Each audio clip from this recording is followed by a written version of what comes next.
21 এপ্রিলের এই হামলার আগে 15 এপ্রিল ওমান সাগরে আরেকটি ইরানি জাহাজ তুস্কা আটক করে যুক্তরাষ্ট্র। সেই ঘটনার পর ইরান হুমকি দিয়েছিল, জাহাজ ও ক্রু ফেরত না দিলে শক্তিশালী আক্রমণ করা হবে, হরমুজ প্রণালী সম্পূর্ণ বন্ধ করে দেওয়া হবে। ইরানের সেই হুমকি উপেক্ষা করে যুক্তরাষ্ট্র আরেকটি ইরানি জাহাজ আটক করল। এবারের অবস্থান আরও গুরুত্বপূর্ণ। আন্দামান সাগর ও বঙ্গোপসাগরের মাঝামাঝি জায়গা, এটি ভারতের খুব কাছাকাছি। এখানে যুক্তরাষ্ট্রের সামরিক উপস্থিতি ভারতের জন্য উদ্বেগের কারণ। ইরানের পররাষ্ট্রমন্ত্রী আব্বাস আরাগচি বলেছেন, একটি বাণিজ্যিক জাহাজ জব্দ করা এবং এর ক্রুদের আটক করা চলমান যুদ্ধবিরতির স্পষ্ট লঙ্ঘন। ইরান জাতিসংঘের নিরাপত্তা পরিষদের হস্তক্ষেপ চেয়েছে।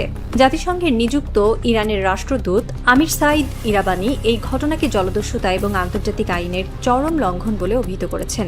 যুক্তরাষ্ট্রের পক্ষ থেকে এখনো আনুষ্ঠানিক কোনো জবাব দেওয়া হয়নি, তবে ট্রাম্পের শুট অন সাইট নির্দেশের পর এই জাহাজ আটক করার ঘটনা একটি নির্দিষ্ট কৌশলের ইঙ্গিত দেয়। যুক্তরাষ্ট্র চায় ইরানের অর্থনীতি ধ্বংস করতে, সমুদ্রপথে ইরানের তেল রপ্তানি বন্ধ করতে চায়।